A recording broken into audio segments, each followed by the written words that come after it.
আসসালামু আলাইকুম। সবাই কেমন আছেন? আশা করি সবাই ভালো আছেন। আলহামদুলিল্লাহ, আল্লাহর রহমতে আপনাদের দোয়ায় আমি ভালো আছি। আজকে আমি বাংলাদেশের সমসাময়িক বিষয় নিয়ে কিছু কথা বলতে চাই। বাংলাদেশের পরিস্থিতি নিয়ে যা হচ্ছে সেগুলো নিয়ে আপনাদের সাথে কিছু কথা বলতে চাই।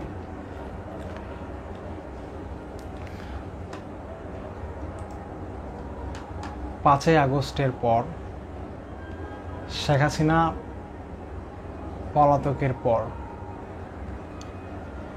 আমরা সবাই জানি শেখ হাসিনা পলাতক হওয়ার পর ডক্টর মোহাম্মদ ইউনূস বাংলাদেশের ক্ষমতায় আছেন।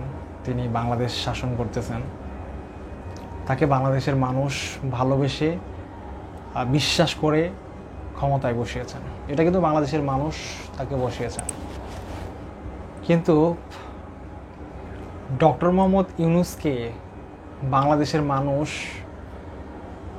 যে আশা নিয়ে, যে আকাঙ্ক্ষা নিয়ে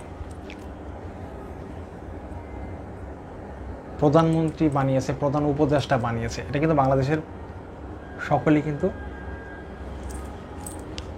তাকে প্রধানমন্ত্রী বানিয়েছেন সবার সম্মতিতেই আর কি।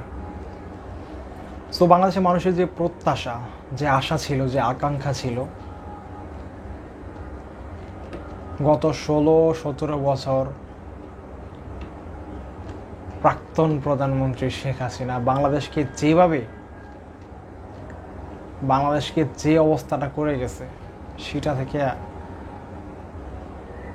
বাংলাদেশের মানুষকে উদ্ধার করবে। পুরোপুরি উদ্ধার করা সম্ভব না, এক বছরে একটা সরকার কিছু করতে পারে না, কিন্তু ছিল সেটা পূরণ করতে পারে নাই ডক্টর মোহাম্মদ ইউনূস। ডক্টর মোহাম্মদ ইউনূস তাকে মানুষ অনেক স্বপ্ন নিয়ে, অনেক আশা নিয়ে তাকে প্রধান উপদেষ্টার দায়িত্ব দিয়েছিলেন, কিন্তু মানুষের সেই প্রত্যাশাটা, সেই আশাটা পূরণ হচ্ছে না। বাংলাদেশের সংস্কার করে এবং জুলাই আগস্টে যে আমাদের ছাত্র ভাই বোনেরা আমাদের ছেড়ে চলে গেছেন, তাদের বিচার করার কথা ছিল, এবং তাদের বিচার এক বছরে হবে না, কিন্তু প্রতীয়মান সেই বিচারটা আমরা দেখতে পাচ্ছি না।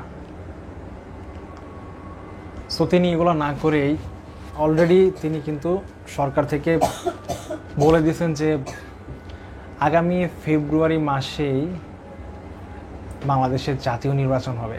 এটা কিন্তু মোটামুটি কনফার্ম, আগামী ফেব্রুয়ারি মাসেই জাতীয় নির্বাচনটা হবে। এটা ডক্টর মোহাম্মদ ইউনূস, তারপর হচ্ছে উপদেষ্টা আসিফ মাহমুদ সজীব ভুইয়া, এবং হচ্ছে স্বরাষ্ট্র উপদেষ্টা সহ আরও অনেকেই এটা মোটামুটি তারা কনফার্ম করে দিয়েছেন যে ফেব্রুয়ারিতে নির্বাচন হবে। সো এইখানে আসলে বিষয়টা হচ্ছে যে ডক্টর মোহাম্মদ ইউনূসের যেটা করার কথা ছিল, যেভাবে কাজ করার কথা ছিল, একদম শুরুর থেকেই ডক্টর মোহাম্মদ ইউনূসকে বাধাগ্রস্ত করা হয়েছে। অনেক দল, অনেক ব্যক্তি তাদেরকে চাপ প্রয়োগ করছে নির্বাচনটা যাতে দ্রুত দেওয়া হয়। তাকে চাপ প্রয়োগ করে এক প্রকার নির্বাচন